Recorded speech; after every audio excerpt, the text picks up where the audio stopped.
નમસ્કાર દીકરાઓ અને દીકરીઓ. છેલ્લે આપણે ન્યુક્લિક એસિડ સંયોજનોની આ જે પ્રાથમિક માહિતી છે એના વિશે થોડી ઘણી ચર્ચા કરી હતી કે ન્યુક્લિક એસિડ શું છે, એ આપણા શરીરમાં શું કામ કરે અને શેના બનેલા હોય. તો મિત્રો, જે જન્મજાત લક્ષણો એક પેઢીથી બીજી પેઢીમાં ઉતરે છે, એટલે કે પૂર્વજો હારે સામ્યતા હોય, એના માટે જવાબદાર કોણ છે? તો કે જીવંત કોષનું કેન્દ્ર. હવે એ કોષ કેન્દ્રમાં એવું શું છે? તો કે એ પાછું રંગસૂત્ર. એ પ્રોટીન અને ન્યુક્લિક એસિડના બનેલા હોય, એટલે આપણે ન્યુક્લિક એસિડ ભણવું પડે.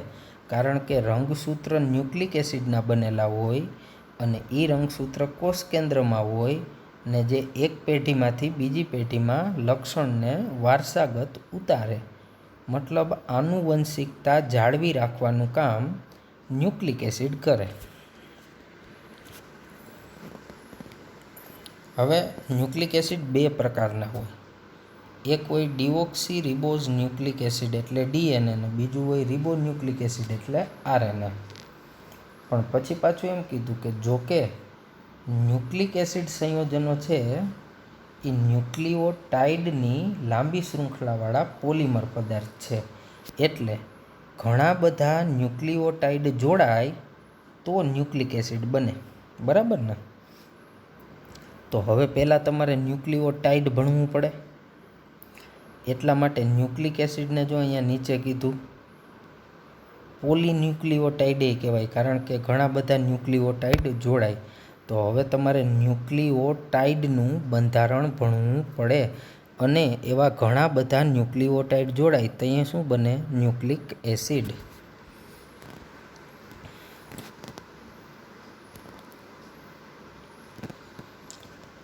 હવે ન્યુક્લિક એસિડ સંયોજનોનું રાસાયણિક સંઘટન એટલે કે ન્યુક્લિક એસિડમાં શું શું હોય? તો કે સાહેબ, આમ તો અમને ખબર છે એમાં ન્યુક્લિઓટાઇડ હોય, પણ એ ન્યુક્લિઓટાઇડ શેનું શેનું બને? તો એમાં જે જે ઘટક રહેલા છે ને એ આપણને અહીંયા આપ્યા. તો જો ડીએનએ અથવા આરએનએનું તમે સંપૂર્ણ જળ વિભાજન કરો એટલે જે ન્યુક્લિક એસિડ બનેલો છે, આ ડીએનએ કે આરએનએ ન્યુક્લિક એસિડનો પ્રકાર જ છે ને. ઉપર કીધું બે પ્રકારના છે. એનું હવે તમારે જળ વિભાજન કરવાનું છે, એટલે એને તોડવાનો છે. કારણ કે એમાં અંદર શું છે એ તો તમે તોડો તો જ ખબર પડે. ઘરે સરસ મજાનો રેડિયો હોય, પણ અંદર શું છે, ઘડીક બેન બોલે, ઘડીક ભાઈ બોલે, તો આપણને ભલે હવે તો મોટા થઈ ગયા, પણ નાના હોય ત્યારે સહેજે એવી ઈચ્છા થાય કે અંદર બેન ને ભાઈ ને બધા બેઠા હશે જે વારાફરતી બોલ્યા કરતા હશે. પણ એ ખબર ક્યારે પડે? તો કે એને ખોલીએ તો એમાં ડીએનએ કે આરએનએનું સંપૂર્ણ જળ વિભાજન થાય તો શું મળે? તો કે એક પેન્ટોસ શર્કરા મળે. જરીક હું આને ઝૂમ કરી દઉં એટલે આપણને અંડરલાઈન કરવામાં મજા આવે. શું મળે? તો કે એક મળે પેન્ટોસ શર્કરા. પેન્ટોસ શર્કરા એટલે તમે જાણો છો 5 કાર્બનવાળી શર્કરા, અને પેન્ટોસ કહેવાય. આ બે મેં તમને બતાવી હતી ખરી, કાર્બોહાઈડ્રેટનું મહત્ત્વવાળો ટોપિક હતો ને ત્યાં. પછી બીજું મળે ફોસ્ફોરિક એસિડ. હવે ફોસ્ફોરિક એસિડ એટલે શું? તો કે એનું અણુસૂત્ર થાય H3PO4, અને ફોસ્ફોરિક એસિડ કહેવાય. એક આ મળે. અને ત્રીજું તો કે નાઇટ્રોજન ધરાવતો વિષમ ચક્રીય સંયોજનો બને, કે જેની અંદર નાઇટ્રોજન હોય એવા વિષમ ચક્રીય, વિષમ એટલે જુદા જુદા ચક્રીય સંયોજનો નાઇટ્રોજનવાળા, જેને ટૂંકમાં બેઝ પણ કહેવાય. કારણ કે નાઇટ્રોજન અંદર છે ને એટલે એને બેઝ પણ કહેવાય. તો એક મળે નાઇટ્રોજન ધરાવતા વિષમ ચક્રીય સંયોજનો. તો કુલ કેટલું મળ્યું તમને ડીએનએ કે આરએનએનું જળ વિભાજન કરવાથી? તો કે એક મળી પેન્ટોસ શર્કરા, બીજું મળ્યું ફોસ્ફોરિક એસિડ, અને ત્રીજું મળ્યું નાઇટ્રોજન ધરાવતા વિષમ ચક્રીય સંયોજનો. તો આ ત્રણેય ક્યારે મળ્યા? તો કે ન્યુક્લિક એસિડ એટલે કે ડીએનએ અથવા આરએનએનું જળ વિભાજન કર્યું ત્યારે. તો હવે આનો સીધો મતલબ એમ થાય કે આ ત્રણેયને જોડીએ તો ડીએનએ કે આરએનએ બનતો હોય, કારણ કે ડીએનએ કે આરએનએને તોડ્યો તો આ ત્રણ મળ્યા, તો આ ત્રણને જોડો તો ડીએનએ કે આરએનએ મળે. ઓકે,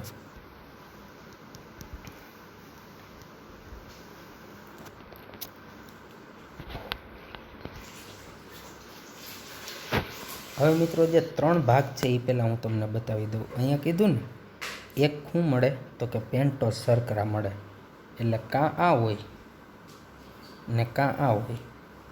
આ બે પેન્ટોસ શર્કરા જ છે, તમે જોઈ શકો છો, બેયમાં 5-5 કાર્બન. એટલે પહેલી વાત આ ક્લિયર કરો, પેન્ટોસ શર્કરા કેને કહેવાય. ચાલો આટલું ક્લિયર. હવે બીજું, ફોસ્ફોરિક એસિડ અહીંયા બતાવ્યો નથી, હું તમને અહીં બતાવી દઉં.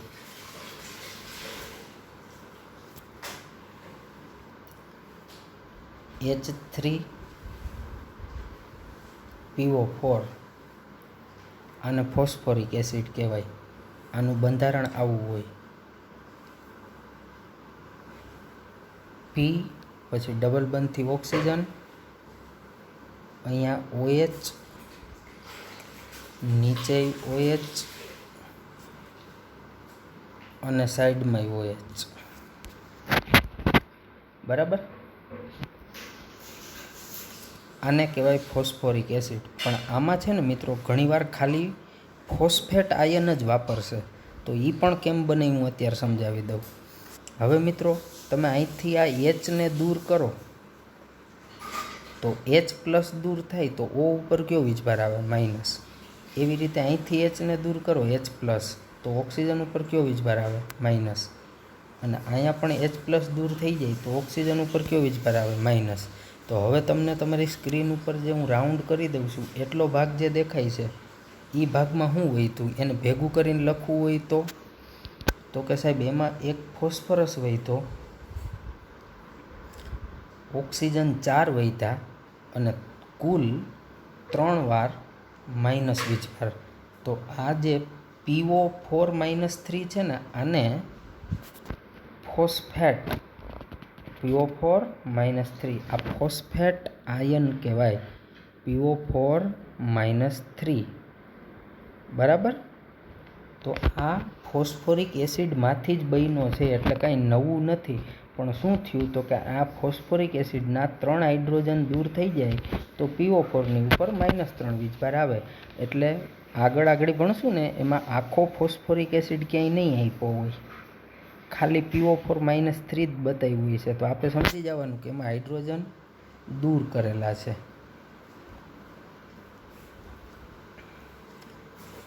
ઓકે, જો આ આખો ફોસ્ફોરિક એસિડ છે, આપ ગણવા હોય તો ગણી લ્યો. H કેટલા તો કે 3 દેખાય, H3, P 1 અને O કેટલા 4. તો આ ફોસ્ફોરિક એસિડ. એટલે જે અહીંયા આપને કીધું છે કે જળ વિભાજન થાય તો એક મળે પેન્ટોસ શર્કરા, આ સામે દેખાય, આ બેમાંથી કોઈ પણ એક મળે. પછી ફોસ્ફોરિક એસિડ એ મેં બતાવ્યું. અને ત્રીજું મળે નાઇટ્રોજન ધરાવતા વિષમ ચક્રીય સંયોજનો, જેને બેઝ કહેવાય. એ આ બધાય, જો આ બધાય નાઇટ્રોજન ધરાવતા વિષમ ચક્રીય એટલે જો આ સર્કલમાં 5 કાર્બન છે, આમાં 6 છે, જુદા જુદા હોય ને, આમાં એકમાં 6 છે, આમાંય 6 છે, આમાં પાછા 6 જ છે. પણ ટૂંકમાં દરેકમાં સરખા ચક્ર નથી, મતલબ કોકમાં 5 અને 6 ચક્રવાળા સંયુક્ત 2 વલય છે, કોકમાં એક જ વલય છે. એટલે બધાયમાં ટૂંકમાં સરખું ના હોય ને, એટલે વિષમ ચક્રીય કીધું. અને દરેકમાં તમે જોઈ શકો છો નાઇટ્રોજન તો છે જ વચ્ચે, જુઓ બધામાં, એટલે આને નાઇટ્રોજન સંયોજનો કહેવાય. તો આ કુલ 5 પ્રકારના નાઇટ્રોજન સંયોજનો છે, આમાંથી કોઈ હોય તો આ 3 વસ્તુ તમને ડીએનએ કે આરએનએના જળ વિભાજનથી મળે. બરાબર,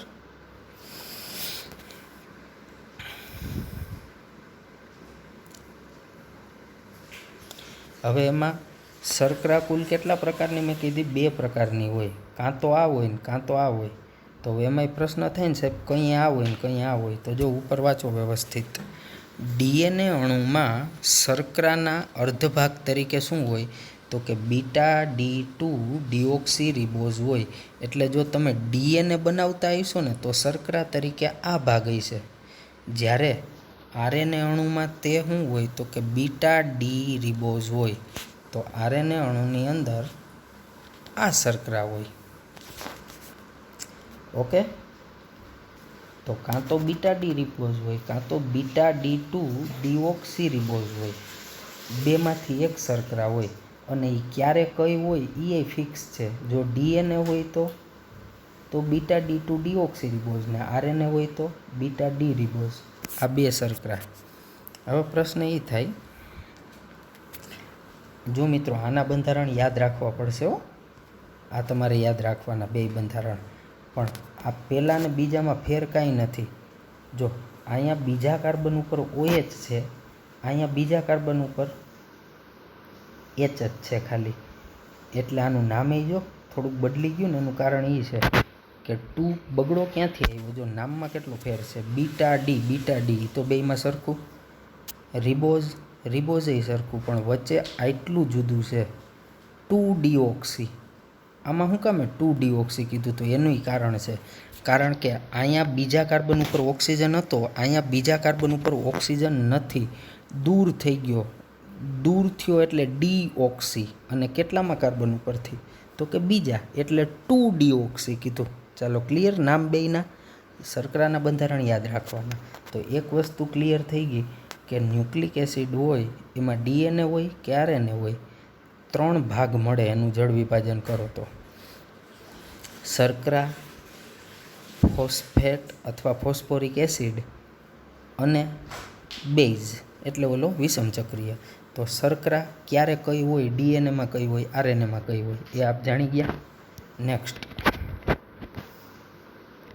ફોસ્ફોરિક એસિડ તો બેયમાં હશે જ. એ તો બેયમાં સરખો જ હોય હો. ડીએનએમાં એ જ હોય, આરએનએમાં એ જ હોય. એટલે અહીં બંધારણ આપ્યું નથી. હવે મિત્રો શું કીધું? ડીએનએમાં આમાંથી કયા બેઝ હોય અને આરએનએમાં કયા બેઝ હોય. આ એમસીક્યુ માટે છે ને, એમસીક્યુ માટે આટલો ફકરો મોસ્ટ આઈએમપી ખાસ યાદ રાખી લેજો. એમસીક્યુ માટે મતલબ આ ફકરામાંથી એમસીક્યુ ઘણા બધા પૂછાય. હવે જો ડીએનએમાં 4 બેઝ હોય. ક્યાં ક્યાં? તો કે એડેનિન, ગ્વાનિન, સાઇટોસિન અને થાઇમિન.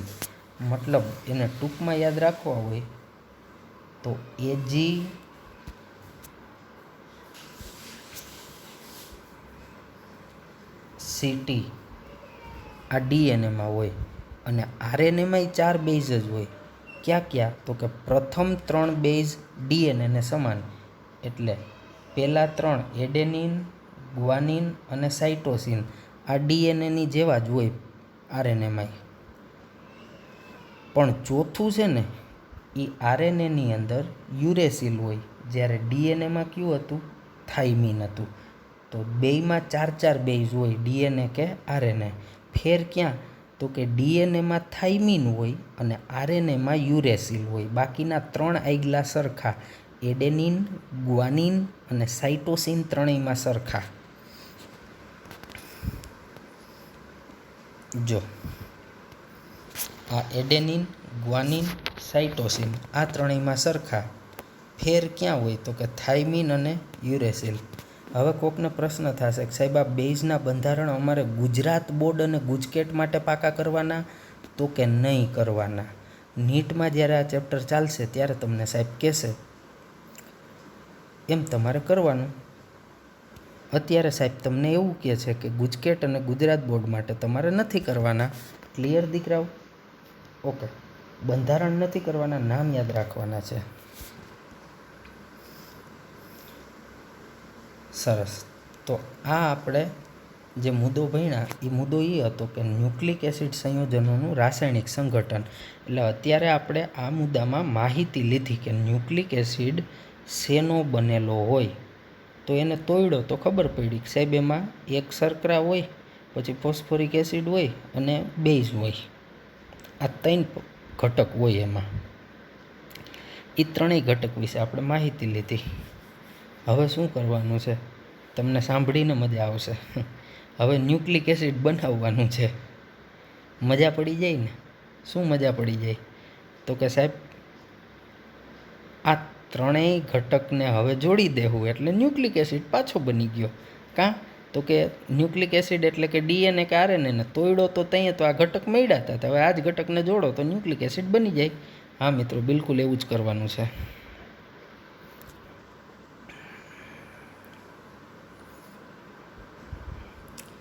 તો ચાલો,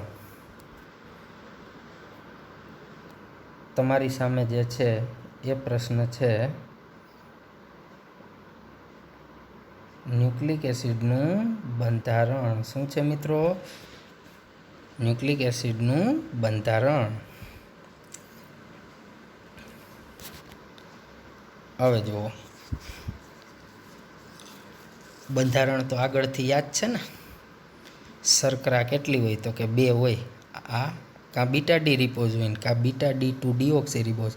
કઈ હોય? તો કે આરએનએમાં પહેલી હોય ને ડીએનએમાં બીજી હોય. ઓકે, હવે અહીંયા સીધું લખાણ ચાલુ કરી દીધું કે શર્કરાના 1' સ્થાન પર, એટલે જો આમાં 1 2 3 4 5 એમ નંબર નથી આપ્યા. 1' 2' 3' 4' 5' એમ આપ્યા.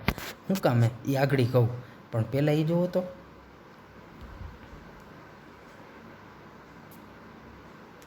લખાણમાં શું કીધું? તો કે શર્કરાના, એટલે આ તમારી શર્કરા છે જે આગળથી જોઈને જ લખવાની છે. એના 1' સ્થાન પર બેઝના જોડાણ દ્વારા, જો 1' એટલે આ પહેલા કાર્બન ઉપર મેં શું જોડ્યો? બેઝ. ખરેખર આગળ મેં તમને હું અત્યારે આગળ લઈ ગયો તો ખબર કે 2 શર્કરા જોઈ લ્યો. ખરેખર અહીંયા OH હોય, પણ આને સીધો ત્યાં બેઝ જોડી જ દીધો, OH કાઢી નાખ્યો. અને આ કઈ શર્કરા છે? હાલો મને કયો જોઈ. તો ઓકે સાહેબ, આમાં તો બીજા કાર્બન ઉપર ઓક્સિજન છે એટલે આ બીટા ડી રિબોઝ છે. ડીઓક્સી રિબોઝ નથી, રિબોઝ છે. ડીઓક્સી હોત તો ત્યાં ઓક્સિજન ના હોત વાલાઓ. અહીંયા તો છે. મતલબ સાહેબ આ આરએનએ બનવાની વાત કરીએ છીએ. આપણે જે ન્યુક્લિક એસિડ અત્યારે બનાવીએ છીએ એ આરએનએ બનાવીએ છીએ. કેમ ખબર પડી? તો કે સાહેબ શર્કરા ઉપરથી ખબર પડી ગઈ, રિબોઝ શર્કરા છે. ઓકે, હવે અહીંયા સીધું જ લખાણ ચાલુ કર્યું કે એના 1' સ્થાન પર બેઝ. જો મેં કીધું હતું ને, આપણે બેઝનું બંધારણ યાદ રાખવાનું નથી, કારણ કે ગુજરાતીમાં લખી નાખવાનું બેઝ. બંધારણ આખું લખવાની જરૂર નથી. એના જોડાણ દ્વારા બનતા એકમને ન્યુક્લિઓસાઇડ કહેવાય. શું કહેવાય? ન્યુક્લિઓસાઇડ. આટલા ભાગને ન્યુક્લિઓસાઇડ કહેવાય. મોટું ગોળ રાઉન્ડ કર્યું ને એને ઓકે લે સાહેબ એને શર્કરા ના કહેવાય. એ વાલા ના કહેવાય. કાં? તો કે હવે એમાં જો બેઝ જોડાઈ ગયો, ખાલી શર્કરા નથી, ભેગો બેઝ જોડાઈ ગયો. એટલે આને આજે મોટું કુંડાયડું છે ને ન્યુક્લિઓસાઇડ કહેવાય. ઓકે, હવે પ્રશ્ન ઓલો જે મેં પૂછ્યો તો એ કે 1' શું કામે નંબર આપ્યા? તો એનું કારણ એક જ છે કે એમાં જે અહીંયા બેઝ જોડાણો એ આવો એકાદો ચકેડાવાળો જ હશે ને. તો 1 2 3 4 સાદા નંબર છે ને એ બેઝમાં આપેલા હશે. તો હવે ન્યાય 1 2 3 4 ને શર્કરામાં 1 2 3 4 તો હાલે નહીં ને. એટલે અહીંયા 1' કર્યું, બીજું કાંઈ નવું નથી. ટૂંકમાં બેઝમાં 1 2 3 4 વપરાઈ ગયા હોય નંબર, બસ. બંધારણ દોરવાનું નથી. ત્યારબાદ ન્યુક્લિઓસાઇડમાં જો મેં આગળ સમજાવ્યું ને કે નંબર શું કામે આમ કર્યા. બેઝ સંયોજનોથી શર્કરાને, એટલે આ ન્યુક્લિઓસાઇડમાં બેઝ સંયોજનથી શર્કરાને વિભેદિત કરવા, વિભેદિત એટલે જુદી પાડવા માટે શર્કરાના કાર્બન પરમાણુને 1' 2' 3' વગેરે ક્રમ આપવામાં આવે છે. જો બેઝમાં 1 2 3 4 ને આમાં 1 2 3 4 તો એ બે જુદા ના પડે, સમજાય? એટલે એને જુદા બતાવવા માટે ડેશવાળા નંબર વાપરા, બસ. હવે તો જો મજા આવી ગયેલા. આમાં 2 ઘટક તો જોડી દીધા આપણે, એક શર્કરા જોડી દીધી ને એક બેઝ જોડી દીધો. હજી ત્રીજો જોડવાનો છે. કોણ? Phosphoric acid.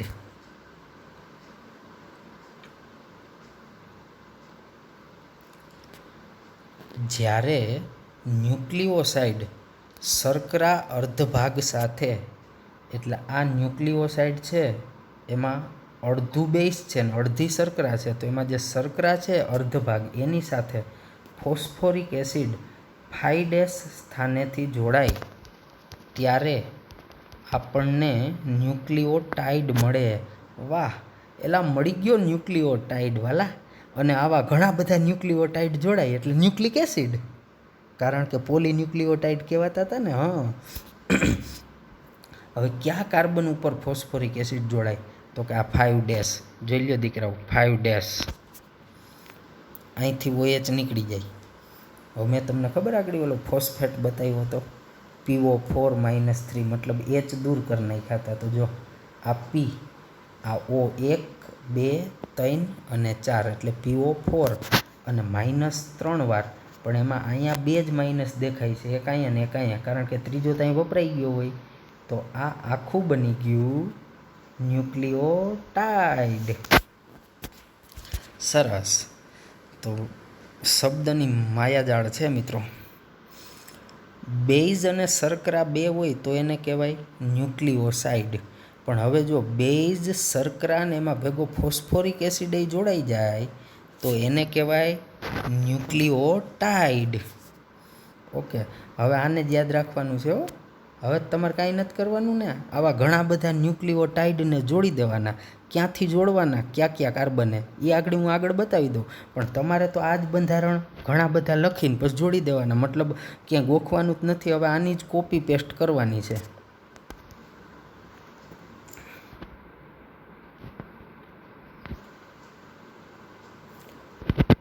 જરીક નીચે લઈ લો એટલે મજા આવે.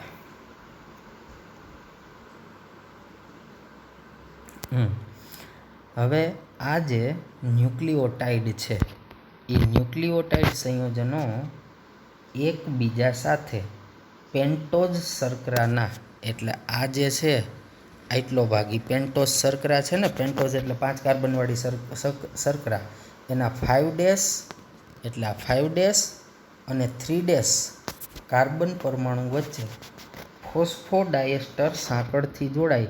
એટલે આવા 2 ન્યુક્લિઓટાઇડને બાજુમાં મૂકી અને બેયના, એકનો 5' ને એકનો 3' એ બેયને ફોસ્ફોડાયસ્ટર બંધથી જોડી દેવાના. અને એક વિશિષ્ટ ડાઇન્યુક્લિઓટાઇડની બનાવટ આકૃતિમાં બતાવી. કારણ કે 2 ન્યુક્લિઓટાઇડ જોડ્યા તો ડાઇન્યુક્લિઓટાઇડ, અને ઘણા બધા જોડો તો પોલીન્યુક્લિઓટાઇડ. ચાલો,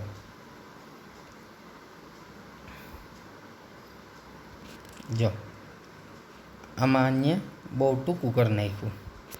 આમાં તો અન્ય પાછું બેઝને આવી રીતે ષટકોણ લીધો. તમે ખાલી સીધે ગુજરાતીમાં આ બધું ચેકી અને ત્યાં લીટી કરીને આમ ખાલી બેઝ લખો તોય સાચું પડે હો ભાઈ. હવે એને શું કર્યું તો કે જો આ એક ન્યુક્લિઓટાઇડ અને આ બીજો ન્યુક્લિઓટાઇડ, બરાબર, બે વચ્ચે પ્લસની નિશાની, એટલે એ બેન જોડવાના છે. ક્યાંથી જોડાય તો કે એકનો 5' ને એકનો 3'. એટલે જો આમાં અન્ય નંબર ન થાય પણ આપણે આપી દેવાય. આ 1', આ 2' અને આ 3'. જ્યાં જરૂર છે ને ત્યાં જ HOH લખ્યા, બાકી તો HOH કાઢી નાખ્યા. જો અન્ય હવે અહીંયા તમને થાય કે સાહેબ અહીંયા OH કાં લખ્યો, તો મેં આગળ જો નંબર આપ્યા, એ 3' ના થાય, કારણ કે જોડાય છે ક્યાંથી તો કે એકના 5' થી ને એકના 3' થી. એટલે જ્યાં જરૂરી હોય ત્યાં તો OH લખવા જ પડે. આપણે બધે લખ નાખવાના ભાઈ, એમાં કંઈ ખોટું નથી, વધારે સારું લાગે. તો જો આનો 3' ને આ બીજી શર્કરાનો જે મેં ટપકું કર્યું એ કેટલામો કાર્બન થશે? 5'. એ બે જોડાશે. કઈ રીતે જોડાય તો કે આ CH2 આ CH2 જો એ શર્કરા અહીંયા નીચે લખેલી છે, આટલી દેખાય.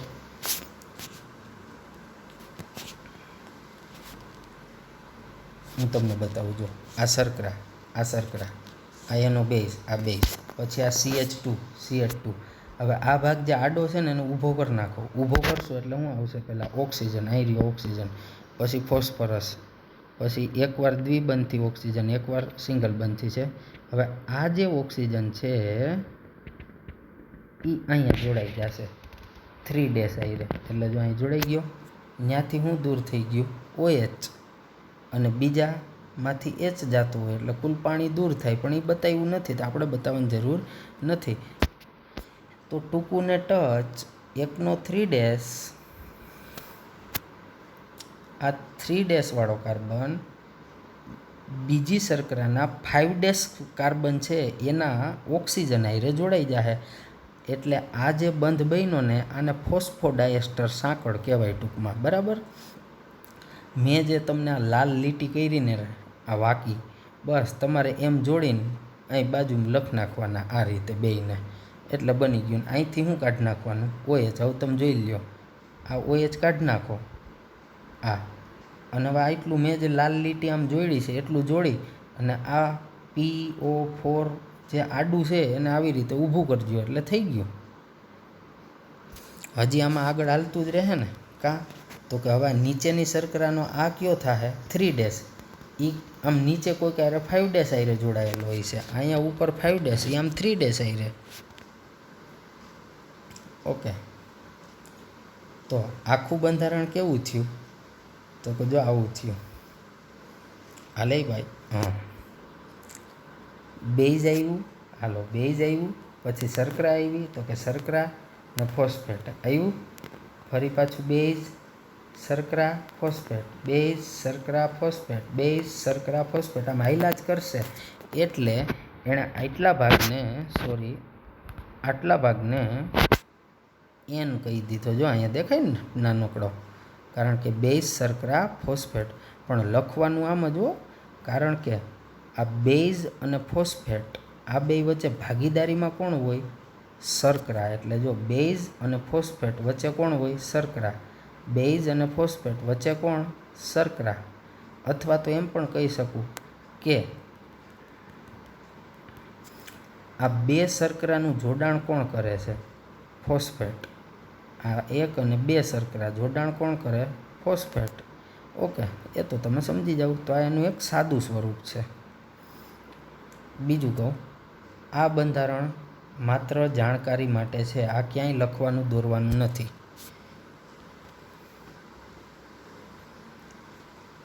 ફરી પાછી શરૂઆત અહીંથી કઈ રીતે? આ બે યાદ રાખવાના ખાસ.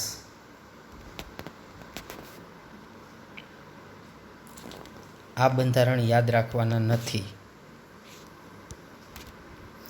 આ તો પછી જોડાણ બનાવ્યા એ તો યાદ રાખવાના જ હોય. આ તમારી રીતે લખો તોય ચાલે, આવી રીતે જોડાણ સાચું હોવું જોઈએ. બાકી બેઝ શર્કરા ફોસ્ફેટ આમ લખાય તોય હાલે. બરાબર ને? અહીં ગુજરાતીમાં બેઝ લખ નાખો તોય હાલે ને બધાય HOH બતાવો તો એ વધારે સારું લાગશે. અહીંયા તો ત્રીજા ઉપર બતાવ્યો, અહીંયા ત્રીજા ઉપર, બીજે ક્યાંય OH બતાવ્યા જ નથી, આપણે બતાવી દેવાના. હવે શું કહે છે? તો કે ન્યુક્લિક એસિડની એક શૃંખલામાં ન્યુક્લિઓટાઇડ સંયોજનોની ક્રમ સંબંધિત માહિતીને એનું પ્રાથમિક બંધારણ કહેવાય. એટલે ન્યુક્લિક એસિડની એક લાંબી શૃંખલા હોય એમાં ન્યુક્લિઓટાઇડના ક્રમ સંબંધિત જે માહિતી હોય ને એને એનું પ્રાથમિક બંધારણ કહેવાય. હવે ન્યુક્લિક એસિડ સંયોજનોને દ્વિતીયક બંધારણ પણ હોય. જેમ્સ વોટસન અને ફ્રાન્સિસ ક્રિક એણે DNAનું દ્વિસર્પિલ બંધારણ આપ્યું હતું. બસ આપણે એટલું જ કામ છે, બાકી ડિટેલમાં તો બાયોલોજીમાં આવે, પણ આપણે એનું કંઈ કામ નથી. બંને શૃંખલાઓ એકબીજાની પૂરક હોય, કારણ કે બેઝ પદાર્થોની વિશિષ્ટ જોડી વચ્ચે કયો બંધ રચાય? હાઇડ્રોજન બંધ. એટલે જો આખું બંધારણ છે ને આવું બનતું હોય, દ્વિસર્પિલ, બે હરપ આમ એકબીજા હારે વીંટળાયેલા. બરાબર? એનાથી આપણે કોઈ મતલબ નથી. પણ જે ઓલા બેઝ હોય ને, 4 બેઝ હોય ને બેયમાં, DNAમાં અને RNAમાં, તો બંને શૃંખલાઓ એકબીજાની પૂરક હોય, કારણ કે બેઝ પદાર્થોની વિશિષ્ટ એટલે ચોક્કસ જોડી, એટલે બે બેઝ વચ્ચે કયો બંધ રચાય? હાઇડ્રોજન બંધ.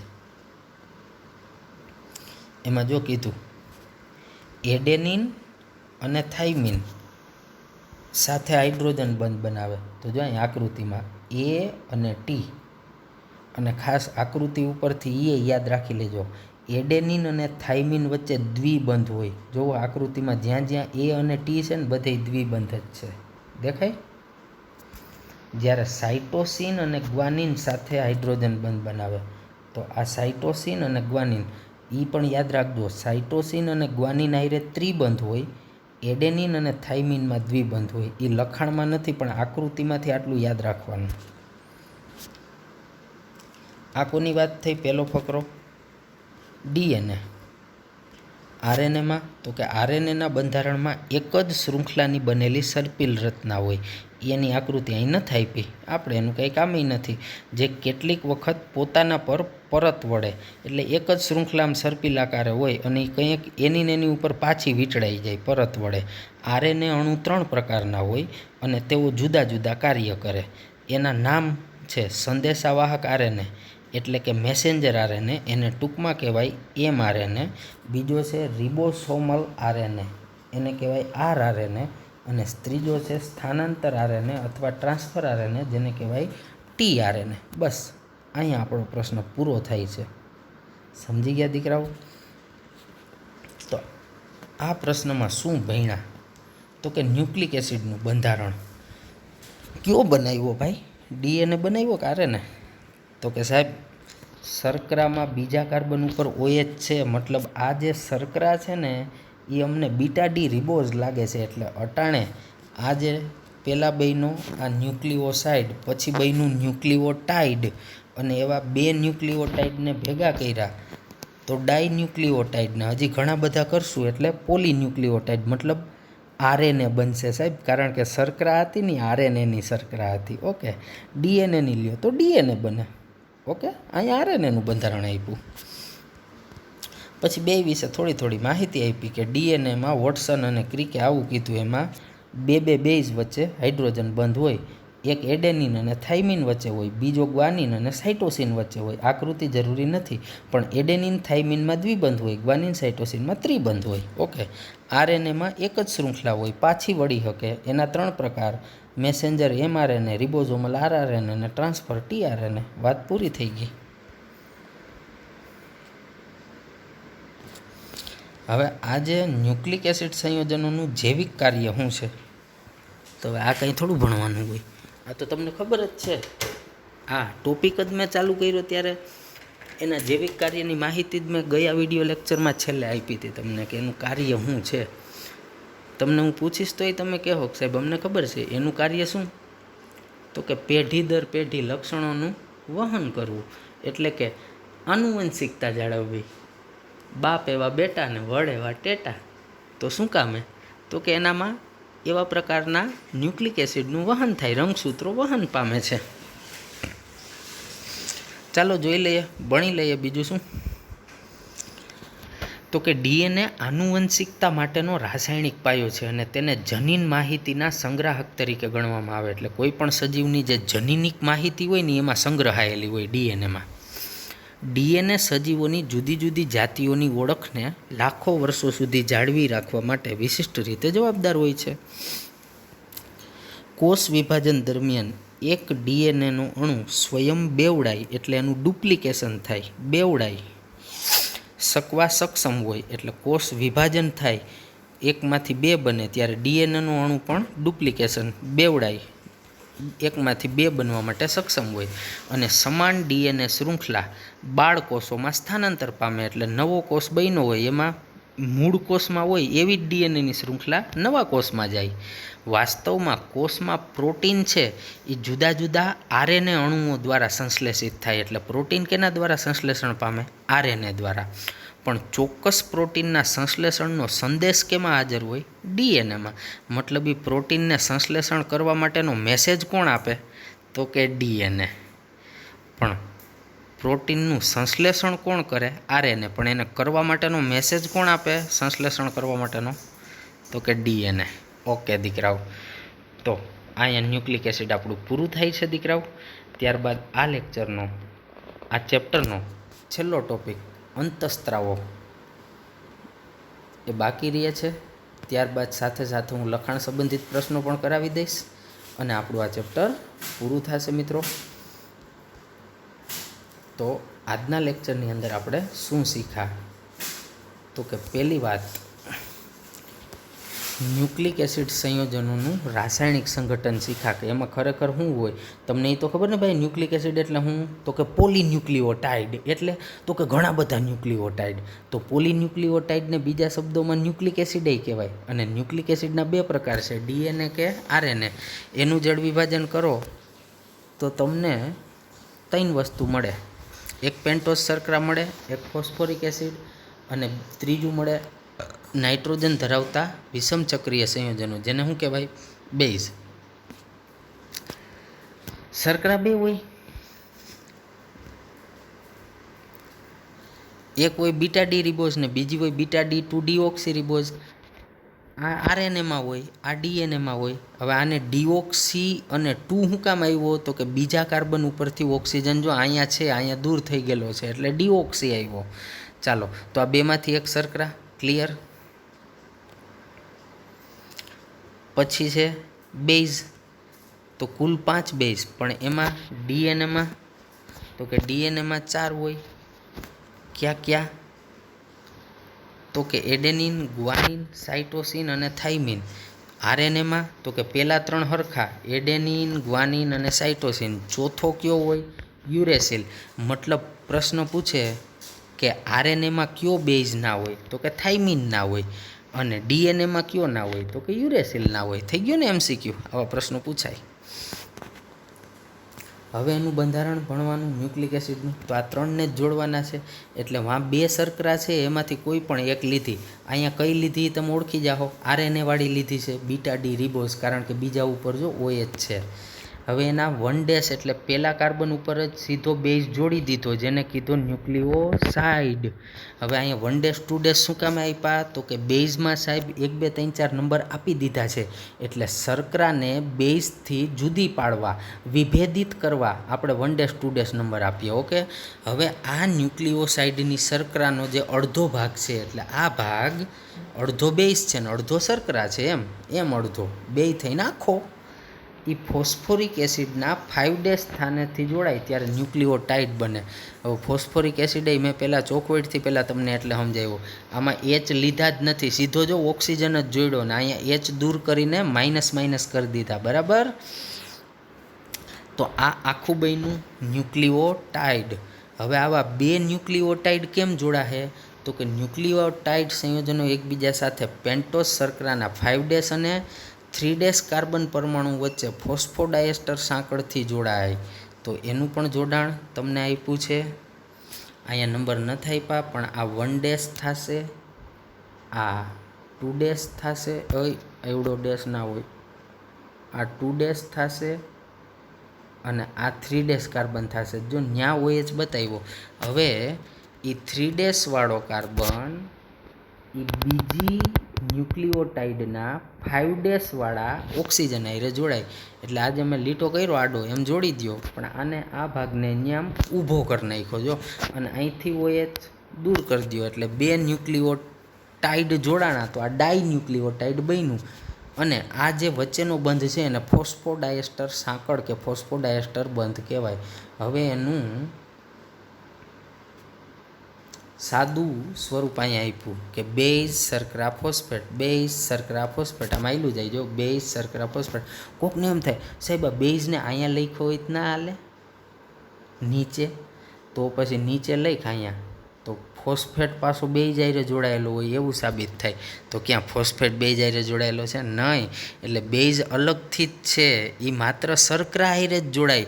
જ્યારે ફોસ્ફેટ એક જ એવો છે, આ ફોસ્ફેટ, કે જે શર્કરા અને આ શર્કરા બેય શર્કરા હારે જોડાય. તમારો બેઝ તો કોઈ પણ એક જ શર્કરા હારે જોડાય, જ્યારે ફોસ્ફેટ આ ફોસ્ફેટ 2 શર્કરા હારે જોડાય. એટલે સમજી ગયા ને, બેઝને ઉપર જ લખવો પડે શાખામાં, કારણ કે એ એકલો છે, એ કોઈ પણ એક જ શર્કરા હારે જોડાયેલો છે. એ તો અહીં આકૃતિ જોઈ લો તો એ ખબર પડી જાય.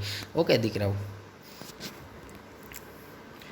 હવે ન્યુક્લિક એસિડની એક શૃંખલામાં ન્યુક્લિઓટાઇડ સંયોજનો, હવે આ તો સમજી ગયા ને, આ ડાયન્યુક્લિઓટાઇડ આવા ઘણા બધા આમ જોડાઈ જાય એટલે પોલીન્યુક્લિઓટાઇડ, મતલબ તમારો આરએનએ બની ગયો ને, કારણ કે અહીંયા શર્કરા આપણે આ જે લીધી છે એ આરએનએ વાળી છે એટલે આરએનએ બન્યો. જો ડીએનએ વાળી લીધી હોત તો ડીએનએ બનત, મતલબ એ ગમે એ બન્યો. હાલો ડીએનએ કે આરએનએ છે તો ન્યુક્લિક એસિડ જ ને, તો તમે જે બંધારણ ભણ્યા એ ન્યુક્લિક એસિડનું જ થયું ને. ઓકે,